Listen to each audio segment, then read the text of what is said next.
My condition likes being ignored as little as I do. I must consume another artifact. And soon.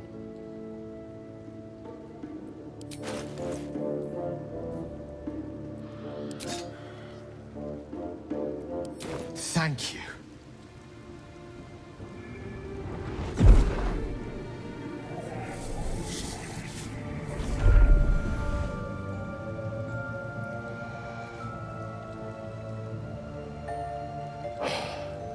Good gods. It hardly has any effect. Oh, Mistra, have mercy on us all. Listen, I need to speak to you, to all of you. It would be unconscionable of me to remain silent. I might just be about to remedy that. You have to know who I was. You have to know who I really am. What I am is a walking shadow of the promise I once held.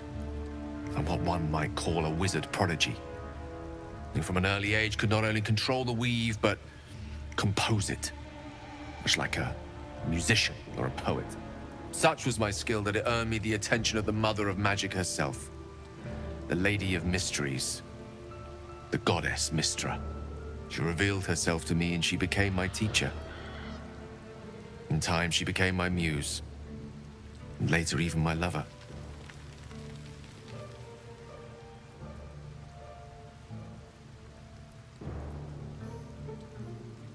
Oh, yes. We enjoyed each other's company. Body, mind, and soul. But even so, I desired more. You see, no matter how powerful a wizard we mortals can become, we never scratch more than the surface of the weave. Mistra keeps us in check. There are boundaries she doesn't let us cross. Yet, every time I was with her, I stood on the precipice, gazing into the wonders that lay beyond. I sought to cross her boundaries.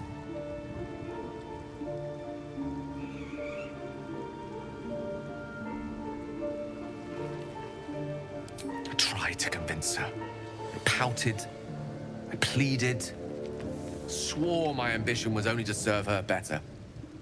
She only smiled and told me to be contented. Inconceivable as it seems to me now, I shared a bed with a goddess, yet I wasn't satisfied.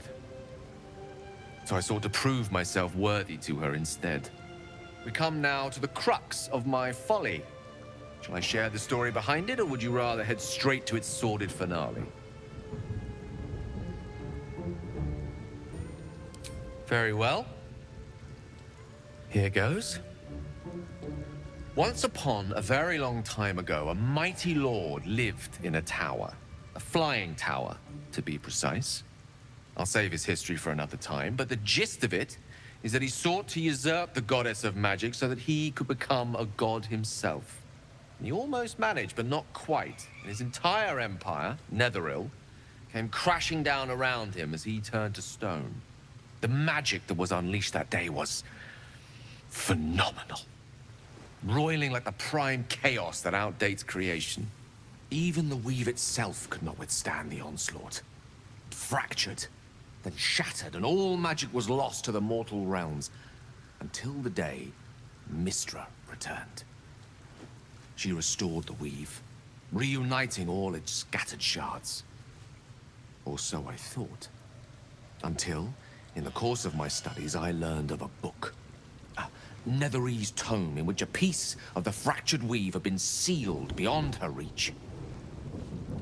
What if, I thought, what if, after all this time, I could return this lost part of herself to the goddess?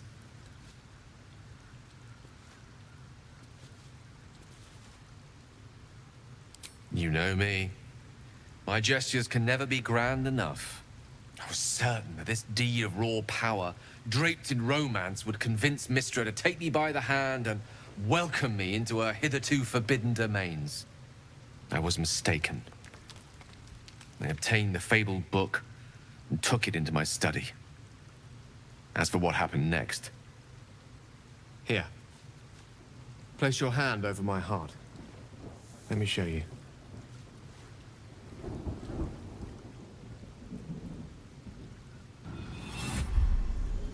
You feel the tadpole quiver as you realize Gale is letting you in, into the dark. You see through Gale's eyes, staring down the corridors of a dread memory.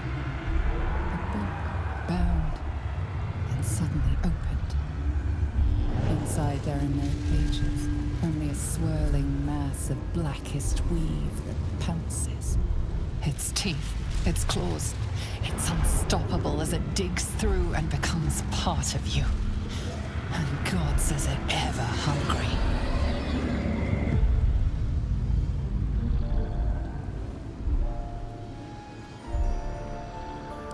Thankfully, the moment I absorbed the fragment wasn't enough to kill me outright. It was only the beginning.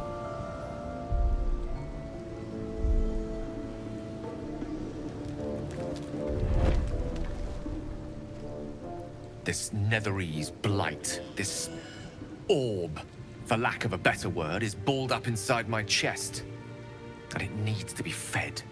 As long as I absorb traces of the weave from potent enough sources, it remains quiet. Were it ever to fully destabilize, however.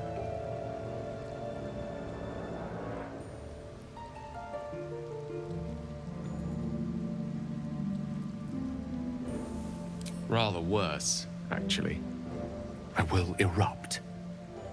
I don't know the exact magnitude of the eruption, but given my studies of Netherese magic, I'd say even a fragment as small as the one I carry, it'd level a city the size of Waterdeep.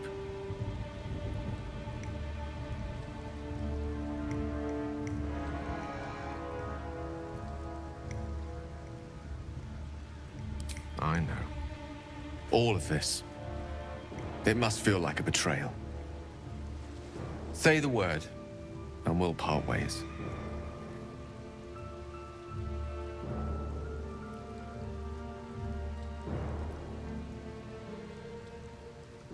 Gale's one of us, and we should stand by his side.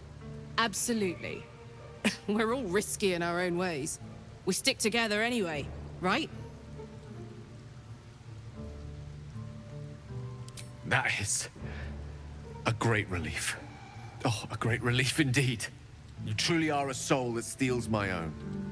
From all my new rallied heart, I thank you. I thank you all. I understand if you stand against me.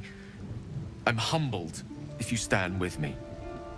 Either way, I will do my best not to let you down. I stand at a precipice, but if you do not give up hope, neither shall I. I'll fight. I'll resist as long as I can. Now, even I am tired of the sound of my own voice. Let us venture forth.